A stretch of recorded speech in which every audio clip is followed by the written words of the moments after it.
I'm going to start this talk with a question. Why did the machine learning algorithm make the prediction or the decision that it did? In this talk, I want to share our experiences at Salesforce Einstein, building large-scale machine learning applications. And in the process, we have faced many different challenges. And one of the specific challenges that I want to talk about today is how do you build trust into your machine learning applications? But before I get started, a quick show of hands. How many of you are a part of a team or involved in building a machine learning application into production? Awesome. How many of you have a really good strategy around making your models transparent and trustworthy? Depends on the definition of real good. That's awesome.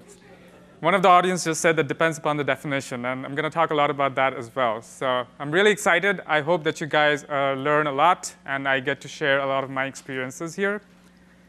So in this talk, what you're going to hear me talking about is what model explainability is. Why do you need to explain your model? And then I'm going to go into in the solution space and talk about the considerations and the trade-offs that you have to make, namely the three dichotomies of trust. And finally, I'm going to talk about the power of a naive solution. So Salesforce is an enterprise company. We have software in many different verticals, such as sales, marketing, e-commerce, and so on and so forth. For example, US Bank is a Fortune 500 company, and we work very closely with their wealth management division. So you see, they have around 6.9 million retail customers. And their wealth management division is trying to figure out which of those 6.9 million customers are going to resonate well with their wealth management value proposition. So we built a predictive application for them. Another use case that they have is of the existing wealth management customers, how many of those are about to churn so that they can take appropriate actions to retain those customers. So it's not hard to imagine, just like US Bank, we have numerous customers and numerous use cases. And interestingly, many of them are experiencing predictive applications for the first time in the enterprise space. And naturally, a lot of questions that have popped up in many different directions. And one of the most common theme of questions that we have heard from our customers is the question I opened the talk with. Why did the machine learning model make the decision that it did?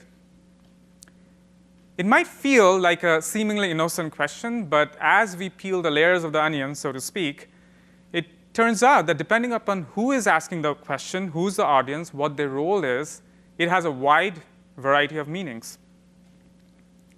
So if it is a data scientist who is asking the question, she's really interested in figuring out the underlying workings of the model. She wants to find out what's wrong with the model, why is it broken, and how can I fix it? If it's a legal counsel, for example, the compliance officer for the wealth management division who is asking this question, he's mainly interested in protecting the company and its users in case of a regulatory audit. That's why they care about explainability. If it's a non-technical end user who is asking the question, which is the financial advisor in this case, it has, again, a very different meaning. So you see, many of these financial advisors have been selling wealth management value proposition for years. They have a lot of experience, a lot of intuition. They know who to sell and when to sell. So when we introduce something like Einstein or any kind of predictive application into their workflow, we are fundamentally changing their workflow. And so they want to know, does Einstein really know what I know? All these years of experience, all these insights, does Einstein know that? And what do I really do with this prediction? So this brings me to the point of what explainability is all about. Machine learning software differs from traditional software in the sense that the outcome is not based on a set of hand-coded rules, and therefore it's not very easily predictable. And the behavior of that software is changing with data and with feedback loops. So it becomes like more and more like a black box. And as machine learning pervades almost every software vertical and is increasingly used to automate human decision-making, what we have seen is it can no longer be an afterthought. We have to start thinking about explainability as an integral part of the machine learning pipeline. In fact, in the real world, the demand for being able to explain models are rapidly gaining on accuracy and other evaluation metrics. And here is an example representation of what can address the user's confirmation bias and make the model more transparent. So here's a use case of we're trying to figure out the likelihood of a customer making a purchase. And this concept is called a model insights report, where it says that users who are coming from Tokyo, Japan, who belongs to the consumer electronics industry, and who are coming from the internet or the web, which is a source, they're more likely to make the purchase. So going back to that example of the financial advisor, that person sees this and knows, well, I know these factors to be true. These are the patterns that I have known in the industry. And slowly but surely, they start trusting what the machine learning model and what the prediction that it's providing. So now that we know kind of what machine learning explainability or what model explainability is all about, I want to dig a bit deeper into why it's so important to be able to explain our models and why now. Debuggability is a very important rationale. This is a use case where we are trying to predict whether a customer is going to make a purchase. What you see in this chart, on the y-axis is the accuracy of the model. And on the x-axis are two different environments. One is offline training, which is really the four walls of your lab. It's a research environment. And the second is a production evaluation. This is the real world with the real data set. And what we see is the model is performing very, very well in your research environment in the four walls of your lab, but it takes a nosedive in its accuracy and performance in the real world. So a data scientist will look at it and say, what's really wrong with the model? Now, if we surface the top features which are actually responsible for these predictions, we see it's customer interest group, a thank you email, and a customer location. And there is a problem with the second feature here. Our customers get a thank you email after the fact that they made the purchase. So we are using that to predict whether the customer is going to make a purchase or not. It's actually cheating.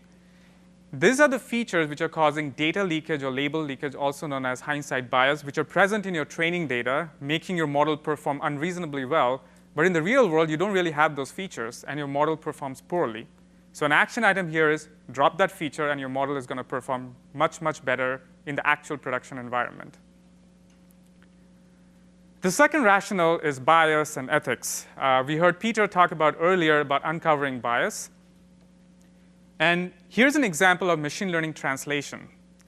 So on the left, we have Turkish language, which is a gender-neutral language. I'm just curious, anyone speaks Turkish here? Nope? OK. And on the right, we have their English translations. The important fact is Turkish is a gender-neutral language. So when we translate that into English, and this is using Google Translate, by the way, and you can do it today. Let's go through some of these translations. He's a soldier, she's a teacher. He's a doctor, she's a nurse. And if you go further down, he is hardworking, she is lazy. So clearly, some of these are women's career choices from 1950s. And the model is heavily biased against gender. The third important rationale is legal. This is relatively straightforward to explain. In industries which are highly regulated, such as healthcare, banking, financial, you are required by law to explain what your model is doing. And this is definitely true in European Union with the prevalence of GDPR and the notion right to explain. The question that we asked ourselves, why are there all these regulations in place to make the models so explainable? And it is to protect the users from prejudice against race, color, religion. And it's going to get very clear with examples like this, where a machine learning algorithm is being used to determine whether someone should go to the prison or not. This is in the state of Wisconsin using a third-party software called Compass. And the reason many of these algorithms are so problematic is the data. The data is foundation of machine learning, and the data that goes into these algorithms are biased to begin with. So here is the distribution of risk scores of black versus white defendant. A risk score of 1 means very low likelihood of committing a crime. 10 is the opposite. And look at the bar graph in the middle. The black defendant's risk score is uniformly distributed. But if you look at the distribution for the white defendant, majority of them have a risk score of 1.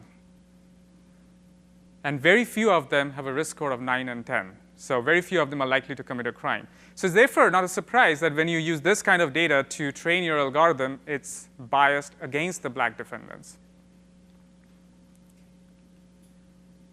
Yet another very important rationale why we need to be able to explain our model is making them more actionable. So you see, when we create all of these predictions and scores, and we meet with our customers, and they start asking the question, all these scores and predictions are amazing, but how can I really act upon it? So here's an example of lead score, which is likelihood of a lead converting into a sale, and these are the top predictive factors that we were showing. So I want to zoom in on the third factor, which is downloading a white paper. This means if you download a white paper, if your incoming lead downloads them, there's a high correlation of them actually making a purchase. So it's very easy to take that concept and think, well, let's do whatever I can to make our users download white papers more and more, with the hope that this would help increase the sales a lot. Not so fast, because this is merely correlation, and correlation does not imply causation. How you can make it actionable is you can devise a hypothesis that downloading white paper indeed helps increase your sales, and then you can do an A/B test, version A, version B, where you put downloading a white paper, and then you can actually experiment and figure out if indeed there is a causal relationship between downloading white paper and increasing your sales. So it's a bit tricky, but you can still make your model actionable that way.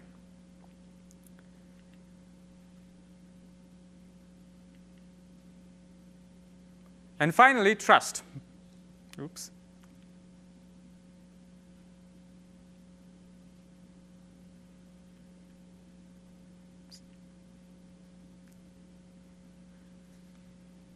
I think it's a bit slow to react. OK.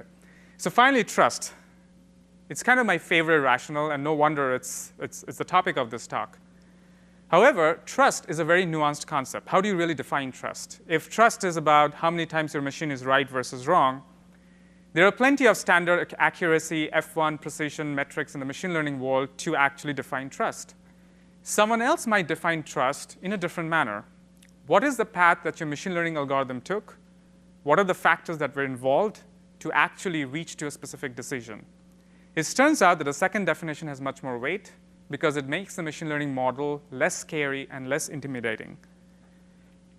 We as humans are not only interested in the number of times the machine is right versus wrong, we are interested in the scenarios and the examples where the machine is right versus when it's wrong.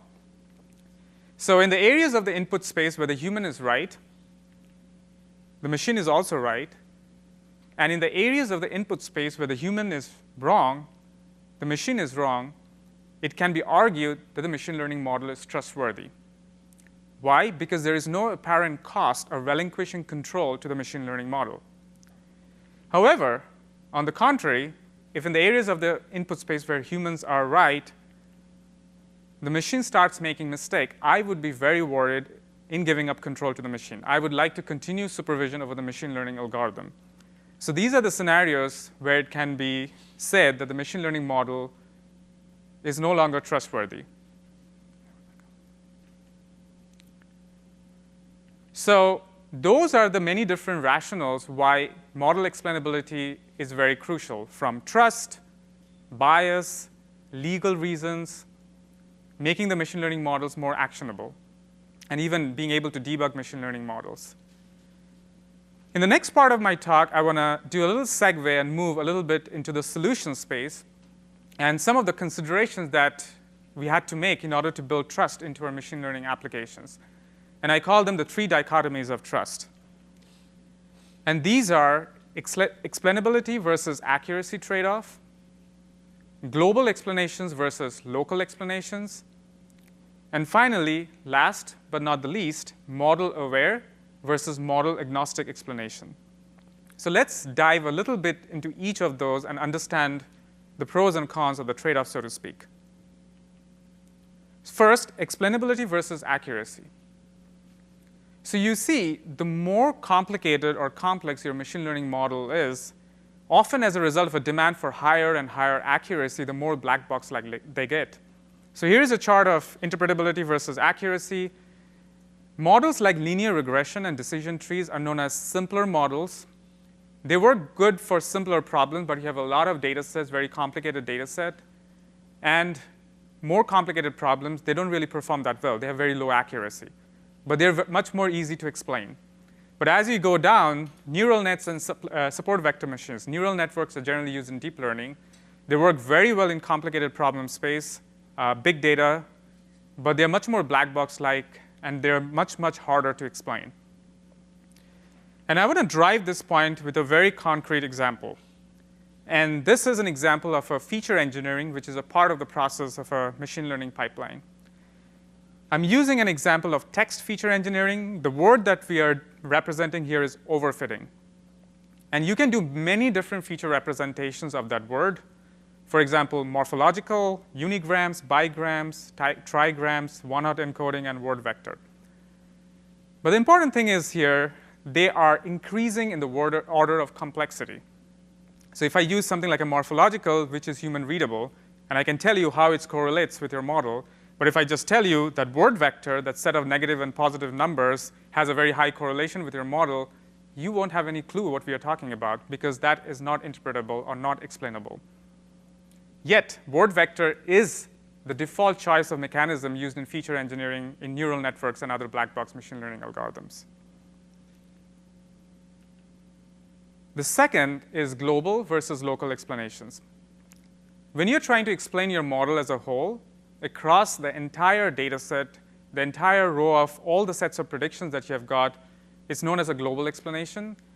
Whereas when you're trying to explain a single row of data or a single prediction, it's known as local explanations. For instance, imagine a sentiment analysis model. We all played with it, or we have seen it somewhere or the other. It's almost impossible to explain what's happening in the global schema because of the huge vocabulary of words, the context of the words, the complexity of negation. However, it's much easier to explain why a single sentence, like "this is not bad," have a positive sentiment. Let's use another example from housing pricing prediction to explain what global and local interpretations are. This is similar to what Zillow or Redfin uses to project prices of houses. For simplicity, I've used 4 features: x1, x2, x3, x4, which are square footage of the house, the number of bedrooms in the house, the number of floors of the house, the age of the home, and finally, what we are trying to predict is the price of the house, y. A data scientist would fit this in a linear regression equation, which would look something like that. Don't worry, I'm not expecting you to understand anything of that equation. What I do want to highlight is a very subtle thing here. It's the coefficients for each of those features.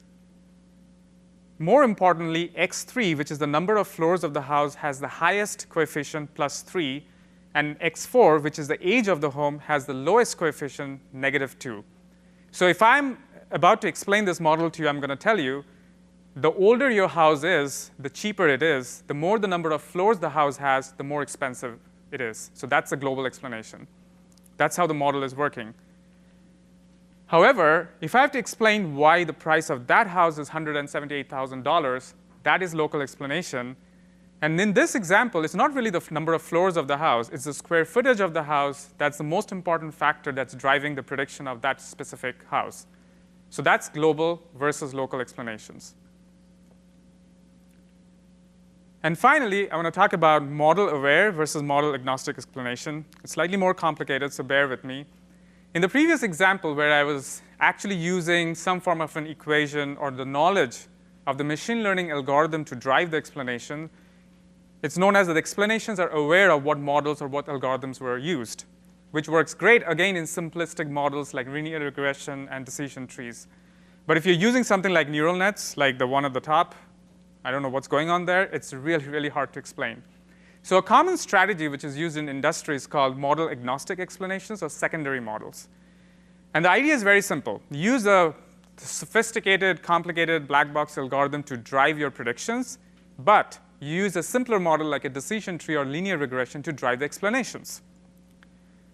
Of course, if some of you are thinking there are certain disadvantages of doing that. The secondary model, or the model-agnostic explanation, which is represented by a teddy bear here, has as much to do with the real-world prediction as this teddy bear has to do with a grizzly bear. But you know what? Who doesn't like a teddy bear? And everyone is scared of a grizzly bear. So customers love it.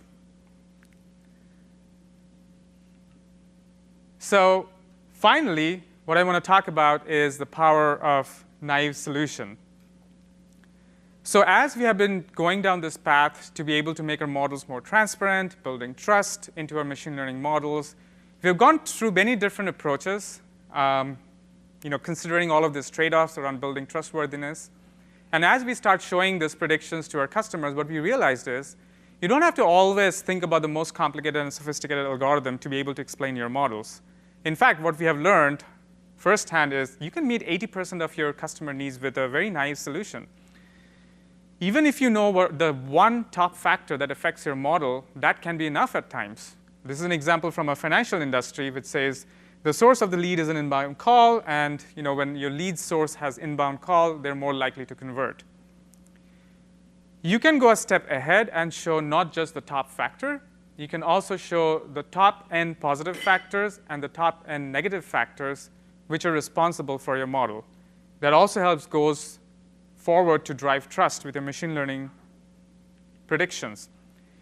And then you can start adding actions on it. So in this example, it's a customer churn probability problem. What we are seeing is customers whose contracts are monthly, tenure is 16, are more likely to churn, whereas those whose internet service is DSL is less likely to churn. And you can turn this into an action. You can suggest that upgrade the customer to a yearly contract to reduce their churn probability. And many of these techniques we're talking about mostly because Salesforce deals majority of the time with structured and CRM data, but this also works in the world of deep learning with image recognition and stuff. For instance, the Uber example of image recognition, can you identify cats? You can start saying that this is a cat because it has fur, whiskers, and claws. And we all know cats have those.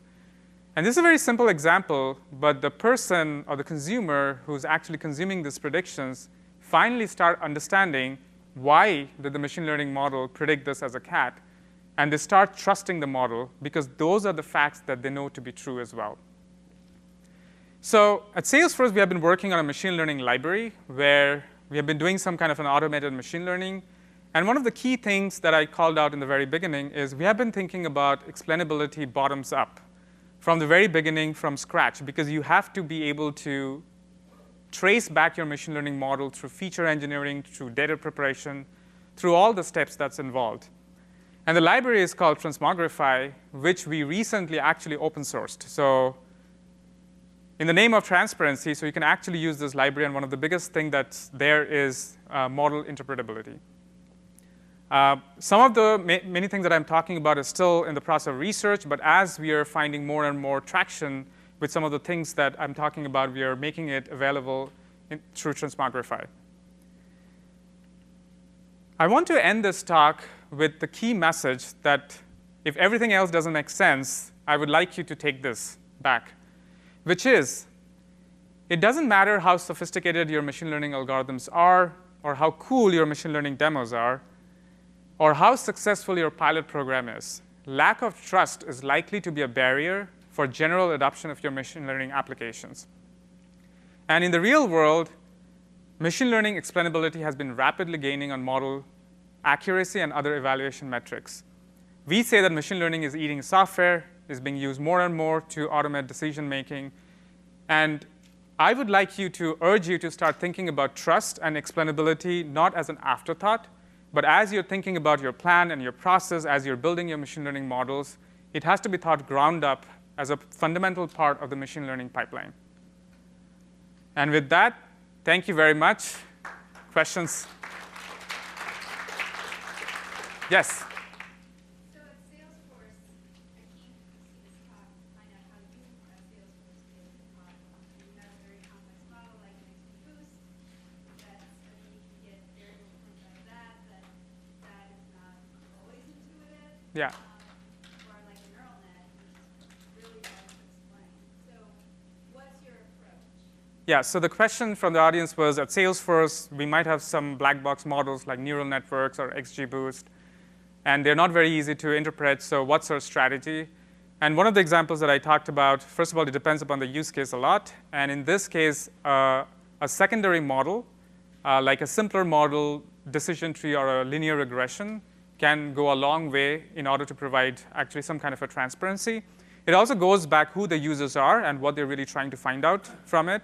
And most of the times what we have seen are users are looking for insights into the model. Not always they're actually trying to trace the fundamental inner workings of the model. The model is so black box, even if you provide a little bit of insights and visibility into what's happening, it goes a long way in building trust. So we are using secondary models for that purpose. Yep. Why the simple model produce different statistical Can you repeat the question once again? So, okay, to learn to explain, Mm-hmm. we're supposed to use simple model, but this is the result of specific record for customers use different outcomes Mm-hmm. from the complex. Yes. Then what do you do? Yeah, so that's actually, so the question is like we use a simpler model to drive explanations, but a deep learning model to drive predictions. That's actually kind of the strategy, and there are a few papers around that as well. There is a paper on Lime, which is called local interpretability paper, and there is another method called leave one out covariate called loco. These are all the same strategy because you can't really peek into what's happening in your more complicated machine learning models. And so we use the simpler model, and the explanation that is derived sometimes doesn't match what the predictions are. Maybe that's where your questions are. And in that case, like it's how you're actually presenting your explanations. Like, are you showing your top factors, or you're showing the top 10 factors? If you're showing a simplistic explanation, it would still help. And again, this is an area of an active research. Depending upon like what their models are, sometimes what we see is many of the use cases, you don't even have to use a deep learning model. So that's another trade-off that you have to make. Just that it's available. Many people think that, oh, you have deep learning, you can do that, so you should do it because it's higher accuracy. They forget about the explainability part of it. Yes, you might get, I don't know, 1 to 2% higher accuracy or 5% higher accuracy. At what cost? Is that what your users are really looking for? Or they're really looking for, it's okay to get 80, 85% accuracy because your baseline is 50% right now to begin with, but have explainability or transparency into your model, which is what they care more because they're looking for insights out of the model and how they can act upon that model. There were some questions on? Yeah, absolutely. Oh, awesome. Yes? I'm wondering to what extent this is a problem that should be solved by the UX team instead of data science. The question was, to what extent can this problem be solved by UX team? Actually, it's a great question. UX has to work very closely with the data science team because the way you represent some of these explanations is at the end of the day to the end user. And if we can use complicated metrics and stuff, even I think confusion metrics are very hard to explain anyways, and there's no wonder it's called confusion matrix. So the more involvement from the from the design team and the UX team, the better some of those explanations would be. Team up and define what kind of features you want to expose as explained. Exactly. Sometimes, for example, the text feature example, we do many different steps of feature engineering. So, but you can't really say that word vector has this correlation. So you have to understand that this is a text feature. They won't really understand. They would understand the words. So you have to roll up above and do at a word level, what is the correlation of that. Also, sometimes another example where design would be very important, and initially we were showing the all the top factors, and then we realized no one is really interested in the top 20 factors. They're really interested in the top 3.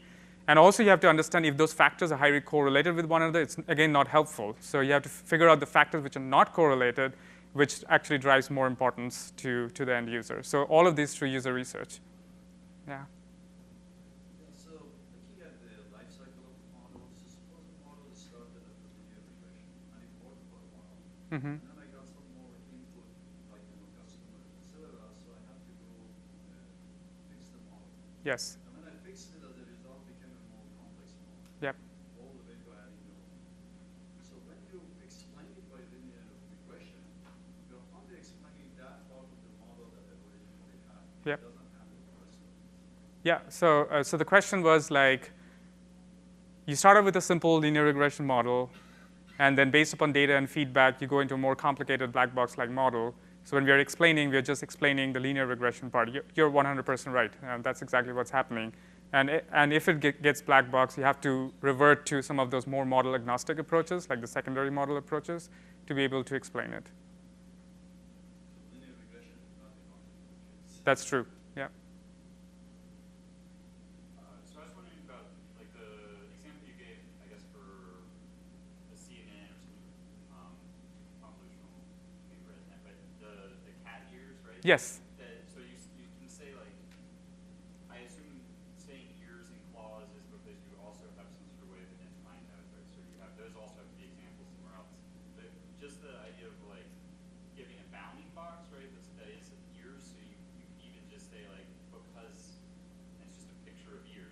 Yes. But so you're like looking at, I guess, the activations in the final layer and then translating them back into Yep. your original input. Are there examples of that in like non-visual space? So the non-visual space, it would be like for example, NLP. It's a great example when you do a lot of text feature engineering process. And there's a bunch of text, and you're doing deep learning on top of it. So you have to go back. One of the things is we maintain a lot of metadata, how each of the stages of the machine learning happen, how feature engineering happen.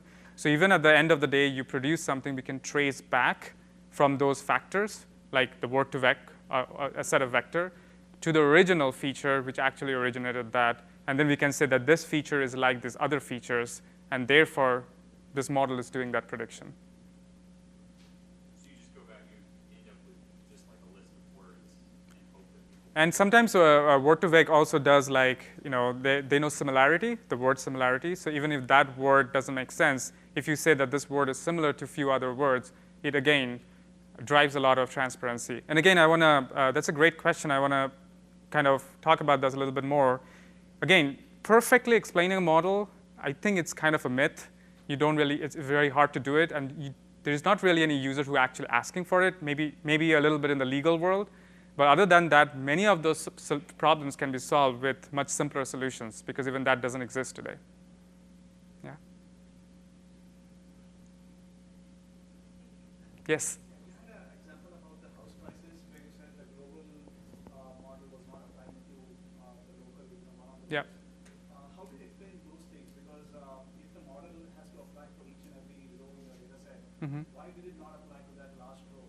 What was the condition that made it fall out of that model?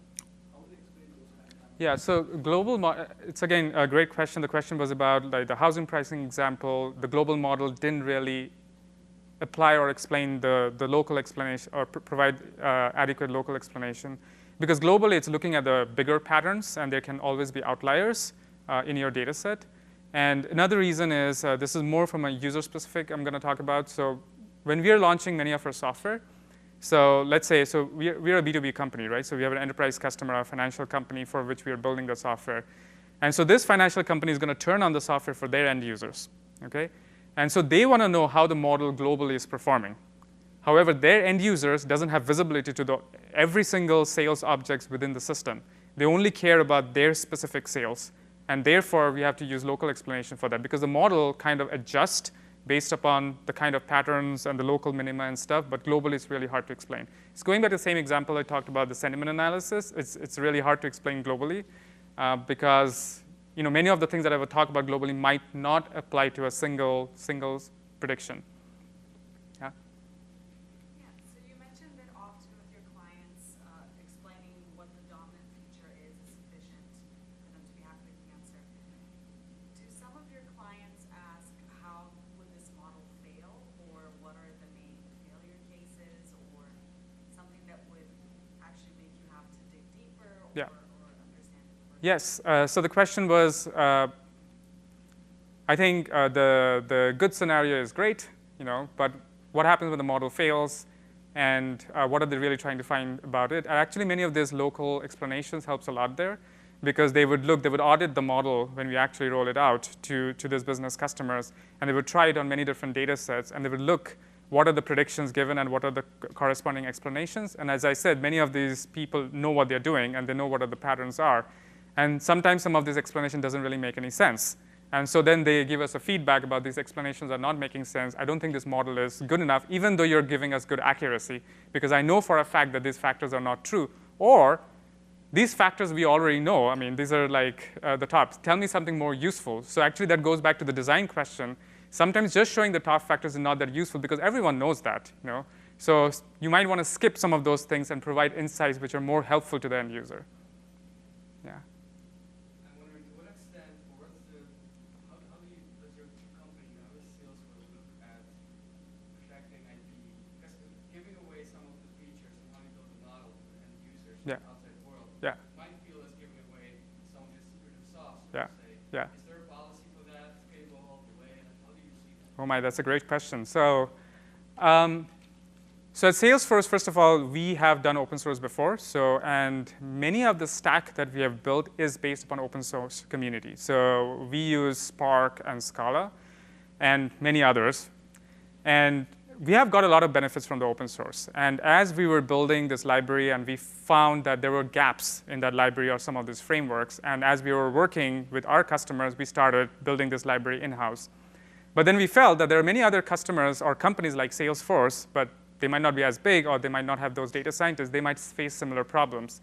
And so, I mean, it might sound very cliche, but I think AI and machine learning is very interesting. So I think we can only win as a community when we collaborate with other companies and other software and give back, because I think the collective code or thoughts and ideas together will actually make AI go further. And that was kind of the idea of open sourcing what we're doing. And I mean, the other way to think about it is like we're open sourcing the technology underneath it, but at the end of the day, many of these applications that we're building is kind of prepackaged. So you already have your data, you have your software.